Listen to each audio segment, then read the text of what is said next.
बातें करते हम खेतों की और उसके रखवाली की, बाग बगीचा फल फूलों और फसलों की हरियाली की। हम बीजों की बातें करते उत्तम जल संसाधन की, हम तकनीकी बातें करते फसलों के उत्पादन की। हर किसान का सपना सच हो जीवन सुखद बनाने को, गाँव-गाँव के हर आंगन का प्यारा सा ये दर्शन। कृषि दर्शन, कृषि दर्शन, कृषि दर्शन, कृषि दर्शन, कृषि दर्शन, कृषि दर्शन, कृषि दर्शन, कृषि दर्शन। नमस्कार, कृषि दर्शन कार्यक्रम में आप सभी किसान भाई बहनों का बहुत बहुत स्वागत है। किसान भाइयों, कृषि दर्शन कार्यक्रम हम आपके लिए इतनी अच्छी अच्छी जानकारियां लेकर आते हैं कि आपकी खेती किसानी बेहतर हो और आमदनी भी अच्छी हो। किसान भाइयों, हमारा जुड़ाव सीधे आपसे होता है ताकि आपकी खेती किसानी अच्छे से हो सके और हम आपके लिए हर दिन नई नई जानकारियां लेकर आए। कृषि दर्शन कार्यक्रम में सबसे पहले हर दिन हम आपको दिखाते हैं कृषि समाचार। तो आइए सबसे पहले हम आपको ले चलते हैं कृषि समाचार की ओर। नमस्कार, कृषि समाचार में आपका स्वागत है। मैं हूं प्रियंका। आइए देखते हैं आज कृषि समाचार में क्या है खास। किसान धान की बुआई एरोबिक विधि से करें। बरसात में भीगे चारों को पशुओं को नहीं खिलाएं। मटर की खेती के लिए अनुशंसित प्रभेद में लगाएं DDR 23। अब समाचार विस्तार से। कृषि वैज्ञानिकों की सलाह है कि झारखंड में धान की सीधी बुआई यानी एरोबिक विधि से करें। संकर किस्म एरोबिक खेती के लिए उपयुक्त है। खेत में नमी होने पर जुताई कर बीज की बुआई करें। बुआई में 1 एकड़ में 10 किलोग्राम बीज की जरूरत होती है। बरसात के मौसम में हरे चारे की अधिकता होती है, लेकिन ध्यान रहे पानी से भीगे चारों को पशुओं को नहीं खिलाएं। हरे चारों को काटने के बाद थोड़ा सूखने दें, फिर पशुओं को खाने के लिए दें। इससे पशु बीमार होने से बचेंगे। किसान भाई, यदि आप खरीफ मक्का की खेती कर रहे हैं तो ध्यान दें खेत में जल जमाव नहीं हो। अधिक समय तक जल जमाव होने से फसल खराब होते हैं और उत्पादन में कमी आती है। जल जमाव नहीं हो, इसके लिए खेत तैयार करते समय ही जल निकास का उचित प्रबंध करें।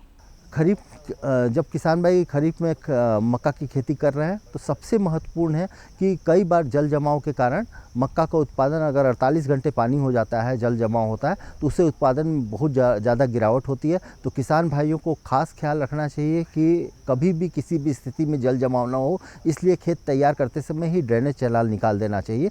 दूसरी, उत्पादन में गिरावट की मेन वजह है कि पौध संख्या सही न लेने के कारण उत्पादन में गिरावट होती है। इसलिए किसान भाइयों को 70 सेंटीमीटर कतार से कतार तथा पौधे की दूरी 20 सेंटीमीटर रखनी चाहिए। इससे उनको 70,000 तक पौध संख्या मिलेगी और उनको अच्छा उत्पादन प्राप्त होगा। मटर की खेती से अधिकाधिक उत्पादन लेने के लिए 75 किलोग्राम बीज प्रति हेक्टेयर लगाएं।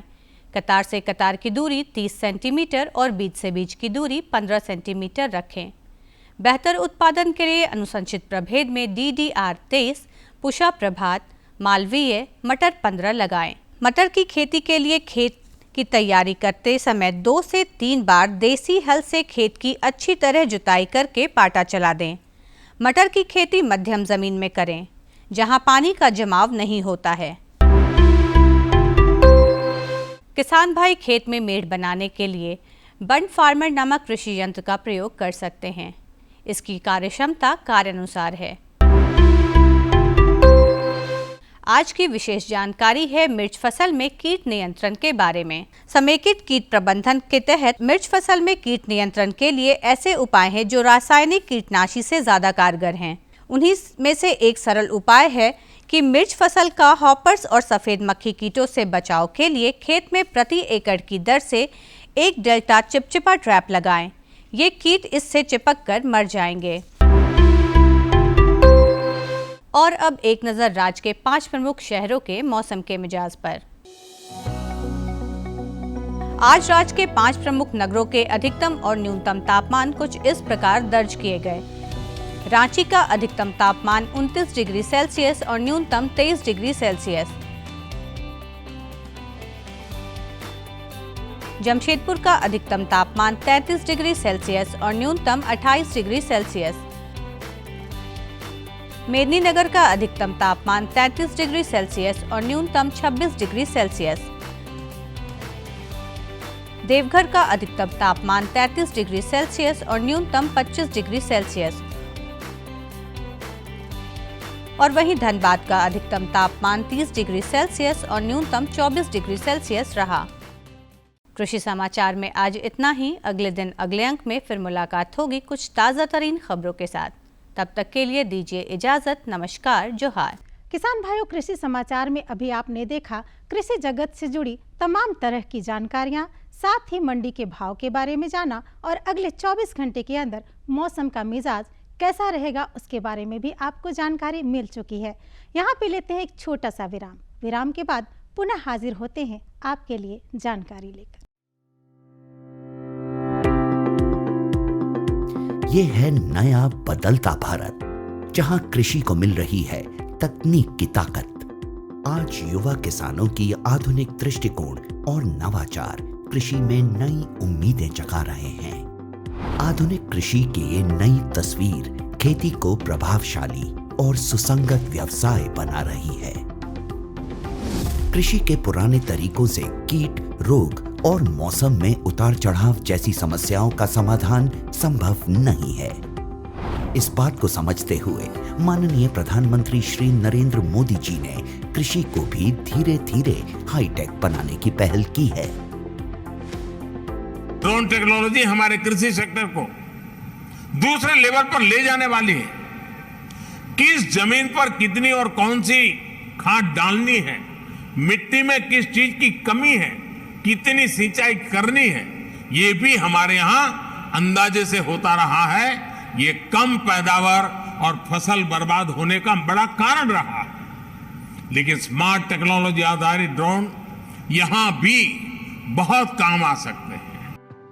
प्रधानमंत्री जी के दूरदर्शी नेतृत्व में केंद्रीय कृषि एवं किसान कल्याण मंत्रालय बड़ी तेजी से किसानों को टेक्नोलॉजी से जोड़ रही है। सरकार कृषि कार्यों के लिए ड्रोन के उपयोग को प्रोत्साहित कर रही है। किसान ड्रोन कृषि उद्योग में क्रांति ला रहा है। यह तकनीक भारतीय कृषि समुदाय का भविष्य है। ड्रोन का प्रयोग पारंपरिक खेती के तरीकों को बदल रहा है। ड्रोन एक आधुनिक तकनीक एक नई आई है, जिससे हमें उससे बहुत फ़ायदा हो रहा है। जो दवाई डाल देते हैं ड्रोन में उड़ के स्प्रे करती है जैसे, और दवाई भी छिड़कती है, हमें बचाव होता है, शरीर का बचाव होता है, उससे बहुत सारे फ़ायदे हैं। पहले हम स्प्रे करते थे मशीन में 100 लीटर पानी 200 लीटर पानी में 1 किलो स्प्रे होती थी। अब उसमें 10 लीटर पानी में 1 किलो स्प्रे होती है। अत्याधुनिक तकनीक, हाई रेजोल्यूशन कैमरों और उन्नत सेंसर बीमारियों और पोषक तत्वों की कमी की पहचान कर सकता है। इसकी मदद से समय रहते किसान अपनी फसलों की सुरक्षा के उपाय कर सकते हैं। इससे सबसे बड़ा फ़ायदा है कि आप इसमें दवाई डाल के और इसको भर के छोड़ देंगे, पूरे खेत में करके वापस वहीं आ जाएगा। आप जैसे खेत में नहा धोकर गए थे वैसे के वैसे वापस आओगे। आइए आज हम आपको जानकारी देते हैं जैविक खेती के विषय में। जी हाँ, बुढ़मू प्रखंड के हिसरी गांव आपको ले चलते हैं, जहां के किसान भाई जैविक खेती को अपनाकर हो रहे हैं आत्मनिर्भर। जी हाँ, जैविक खेती को अपनाने की वजह से वहां के खेतों की मिट्टी में उर्वरा शक्ति इतनी बढ़ गई है कि वहां के किसान खेती किसानी करके अच्छी आमदनी कमा रहे हैं और बाहर के जितने भी व्यापारी हैं उनके घर से आकर सब्जियां खरीद कर ले जा रहे हैं। तो चलिए सीधे देखते हैं ये वृत्त चित्र। हम आए हुए हैं बुढ़मू प्रखंड के हिसरी ग्राम में, और यहाँ पे देखा जा रहा है कि चारों ओर केवल हरियाली है। और हरियाली का कारण है कि यहाँ जो लोग हैं वो खेती गृहस्थी करते हैं और बड़े पैमाने पे यहाँ सब्जी के उत्पादन के लिए यह जगह जाना जाता है। यहाँ पे हर तरह की सब्जियाँ उपजाई जाती है, जिसमें प्राकृतिक खेती भी होती है और जैविक खेती की ओर इन्होंने ऑस्ट्रेलिया और कहाँ से लोग आके इनको ट्रेनिंग देते हैं और उसका ये लोग पालन करते हैं। ये जो हरे भरे खेत आप देख रहे हैं, यहाँ पे घुंघरा है, मिर्ची है, भिंडी है, कद्दू है, गोभी है, बंद गोभी है और हर तरह की सब्जी का ये उत्पादन करते हैं। साथ ही साथ यहाँ पे हल्दी और अदरक का भी खेती किया जाता है और सालों भर इनके खेतों में कुछ न कुछ लगा रहता है। इस क्षेत्र का पूरा भौगोलिक स्थिति इस तरह से है, जिस तरह से यहाँ सब्जी का उत्पादन हो रहा है, लोग बरबस यहाँ आते हैं और जो बिचौलिए होते हैं या जो कुंजड़ा जिसको बोलते हैं, जो व्यापारी होते हैं, इनको खेतों तक आते हैं और यहीं से सब्जी लेकर के चले जाते हैं। उनका कहना है कि यहाँ पे बेरोज़गारी है, सरकारी नौकरी नहीं मिलती है, तो हम जाएं कहाँ, खेत में ही काम करेंगे और खेत से सोना उपजाएंगे। झारखंड की जलवायु और मिट्टी सब्जी फसलों की खेती के लिए अच्छी मानी जाती है।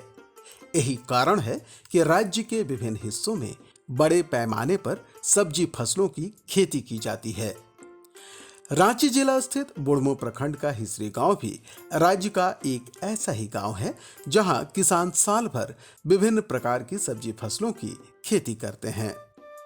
गांव में चारों तरफ हरियाली फैली हुई है। यहाँ की खेती की मुख्य विशेषता यह है कि किसान यहाँ प्राकृतिक और जैविक खेती पर जोर देते हैं। महिलाओं की खेती बाड़ी में सहभागिता ज्यादा है और वे इससे अच्छा लाभ भी कमा रही हैं। यहाँ सबसे ज़्यादा खेती होता है गोभी का, अदरक का, बीन का, फिर मिर्चा हुआ, बंधा गोभी, पत्ता गोभी हुआ। पहले से होते जा रहा था उसी तरह का होता है, लेकिन इसमें कुछ बदलाव आया है, जैसे कि हाइब्रिड का बीजा आया है, उसी के से थोड़ा बदलाव हुआ है। पहले खेत में देहाती का धान को बीजा कर रखते थे और करते थे, अब तो हो गया है हाइब्रिड, नया नया बीहन आया है, उसी से आजकल खरीद के बीजा करते हैं और खेत में लगाने के लिए। मजदूर जैसे गांव में मिला, नहीं तो हिसरी कांसी टोला है, चाहे खखरा, चाहे सोबा से लेबर कभी कभी मजबूरी में लाना पड़ता है नहीं मिलने से। जैसे कि खेती उपज हो गया तो जैसे कि व्यापारी लोग पता लगता है कि वहाँ खेती है, लेने खोजता है, तो लोग को कांटेक्ट करते हैं, तो आके ले जाता है, पड़ता है, तो हम लोग को भी कुछ फ़ायदा आता है तो दे देते हैं, और नहीं फ़ायदा होने से धनबाद चाहे टाटा कलकत्ता डाल देते हैं। इसी खेती से घर परिवार सब चलता है हम लोग का, शादी विवाह सब इसी चलता है हम लोग का। क्षेत्र के किसान मानते हैं कि विगत कुछ वर्षों में खेती किसानी में बदलाव आया है। उपज में वृद्धि और फसलों के विपणन की सुविधा के कारण आर्थिक स्थिति मजबूत हुई है। उषा देवी एक ऐसे ही महिला किसान हैं जो सालों भर सब्जी फसलों की खेती करती हैं। वह संकर बीज का इस्तेमाल करती हैं और अपने खेत में नाडेप खाद डालती हैं। वह स्वयं नाडेप खाद बनाती हैं। वह दीदी बाड़ी योजना से भी जुड़ी हुई हैं। गोबर का व्यवस्था होता है, जैसे कि बनाए हैं हम लोग यहाँ क्या नाब बोलते हैं, हाँ नाडेप बनाए हैं, समूह द्वारा हम लोग को उधर मिला है संस्था द्वारा। उसमें जो सड़ा पचका रहता है उसमें डाल देते हैं घास पाल सबको। और अभी तो दीदी बाड़ी योजना चला है, उसको अपना खाने के लिए शुरुआत किए हैं। अभी जैसे नेनुआ हुआ, मूली हुआ, और दवा भी हम लोग को बतलाया गया है, यूज करते हैं। हाँ हाँ हाँ, हम लोग जैसे SPL से ही लिए हैं, जैसे कि सिलीगुड़ी से आए थे बदलाने के लिए, आंध्र प्रदेश से आए थे बतलाने के लिए। नीम का पत्ता हुआ, ये सब लगा के सब चीज़ मिक्स है, गुड़ हुआ, बेसन हुआ, ये सब मिक्स करके टॉनिक भी बनाते हैं और जैविक खाद भी। हाँ, जैसे कि शरीर नुकसान हो रहा है ना हाइब्रिड खाने से, तो बदलाव तो हुआ है शरीर बचाने के लिए ही। जैसे कि बाल पक जा रहा है, आदमी को तरह तरह का बीमारी हो रहा है, इसलिए हम लोग तो अपने से उपजाव करके खा रहे हैं थोड़ा बहुत। सुकांती केसरी भी सुमित्रा और उषा देवी की तरह सालों भर सब्जी फसलों की खेती करती हैं। वह अपनी फसलों को आसपास के बाजार में बेचती हैं। हालांकि मौसम, कीट इत्यादि के प्रभाव के कारण उन्हें कभी कभी नुकसान भी झेलना पड़ता है। गोभी, मिर्चाई, भट्टा, ये सब को खेती, गजरा, मटर, ये सब को खेती करते हैं। हाँ, सालों भर बाजार है बरहाबे, काटू, हाँ मिर्चाई, हाँ भिंडी, करेला। कभी घाटा लगता है, कभी नफा होता है। खेती ने घर कर है, लगाते हैं रजा कुली। हेमंती देवी का पूरा परिवार खेती बाड़ी से जुड़ा है। सुकांती की तरह उनका भी मानना है कि खेती बाड़ी में कई बार नुकसान उठाना पड़ता है। वे बताती हैं कि दूर दराज के इलाकों में सरकारी योजनाओं की जानकारी नहीं हो पाती है। यही कारण है कि ज्यादा लाभ नहीं मिल पाता है। सरकार द्वारा चलाई जा रही योजनाओं से यदि किसान लाभ उठाएं तो लाभ का प्रतिशत और ज्यादा होगा। हम लोग अभी बंधा गोभी लगाए हैं। कमाए तो देखिए कभी घाटा भी हो जाता है, कभी पूंजी भी नहीं निकलता है, ऐसा स्थिति आ जाता है। आता है पर देखिए जिधर लाभ मिलता है इधर तो कुछ जानकारी भी नहीं मिल पाता है। हम लोग अंदर रहते तो कुछ जानते भी नहीं है, कब आ रहा है कब जा रहा है पता भी नहीं चलता है हम लोग को। है तो उधर है, इधर नहीं ना है, नहीं अब उधर नहीं ना जा पाते हैं। हम लोग इधर अंदर आते हैं, इधर बस्ती तरफ, पर हम लोग इधर दूर हो जाता है तो इधर तो नहीं कोई आते हैं वैसा। आकाश कुमार एक शिक्षित युवा किसान हैं। वे अपने अभिभावकों की सहायता से खेती करते हैं। वे अमूमन मौसम के अनुरूप सब्जी फसलों की खेती करते हैं। वे अपने खेत में जैविक खाद और कीटनाशकों का प्रयोग करते हैं। उनका भी मानना है कि सरकारी योजनाओं की जानकारी प्राप्त कर किसान अच्छी आमदनी प्राप्त कर सकते हैं। हाँ, खेती में गार्जियन का सपोर्ट कर रहे हैं, इसी से तो हम लोग इनकम करके पढ़ रहे हैं। ये इधर सपोर्ट नहीं करेंगे तो हम लोग किसान आदमी कहाँ से पढ़ेंगे?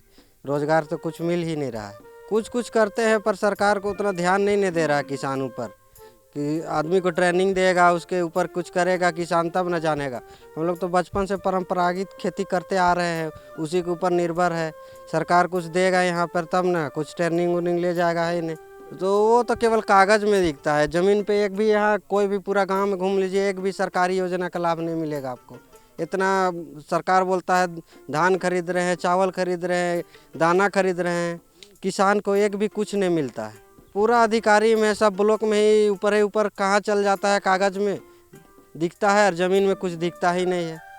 अभी हाल फिलहाल में धान का सीजन था, धान सरकार बोल रहा है धान खरीद के किसानों को दे रहे हैं। पूरा गांव में घूम लीजिए, एक भी सरकारी धान कोई लगाया होगा तो मान लेंगे। हम लोग हर सीजन के वाइज से खेती लगाते हैं। अभी बरसात का सीजन आया तो अभी गोभी लगेगा, फिर बंधा लगेगा, धनिया लगेगा, यही सब लगेगा। हाँ, जैविक खेती होता है, गोबर खाद डाला जाता है उसमें, उसके बाद खेत तैयार करके उसमें रोपेंगे। रामजी महतो तकरीबन 4 से 5 एकड़ जमीन में सब्जी फसल की खेती करते हैं और अमूमन हर तरह की सब्जी फसलों की खेती कर रहे हैं। वे जैविक खेती करते हैं और दूर दराज के इलाकों में फसल बेचते हैं। इससे फसल की कीमत अच्छी मिल जाती है। जैविक उत्पाद होने की वजह से उनकी फसलों की बाजार में मांग भी अच्छी रहती है। करीब 4 से 5 एकड़ में खेती होता है, जिसमें होता है गोभी होता है, करेला होता है, अदरक है, मिर्चा है, बंधा पत्ता गोभी है और बहुत तरह का खेती है। जैसे शिमला मिर्चा है, तीता मिर्चा है, नेनुआ लगा हुआ है और हर तरह का खेती होता है। नया तकनीक यही है कि गोभी सब बीजा सब हाइब्रिड का आया हुआ है, वो भी मौसमी मारता है तो वो भी चला जाता है। ऐसा बात नहीं है कि हाइब्रिड आया तो सब हो ही जाता है, सो बात नहीं है। वो मौसम पर निर्भर रहता है सब किसान, मौसम के ऊपर। अभी जो मौसम इन साल देखिए गर्मी इतना हार्ड मारा, अभी सारा है बीन लगाए थे सब साल जल गया, किसान इसी में लूज हो जाता है। वही 15 दिन के पहले बारिश होता तो 2 पैसा आता। अभी जितना जो देखे आप घूम के देखे, मेरा सब जल गया पानी के चलते, सिंचाई भी नहीं हुआ। इतना घास बढ़िए गया है, एक बार पानी मारा इतना घास बढ़िए गया कि वहाँ सिंचाई नहीं कर पाए, इसके कारण वो मर गया। देखिए सालाना इनकम का इसमें कहना नहीं है, कभी 2 लाख आएगा, कभी 1 लाख आएगा तो 50,000 आएगा, अंत वो भी चला जाएगा।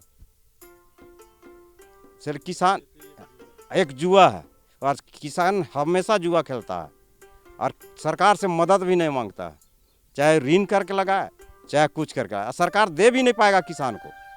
इतना मुआवजा अगर सरकार दे देवे तो किसान बम रहेगा। अब यो भी नौकरी वाला नहीं सके।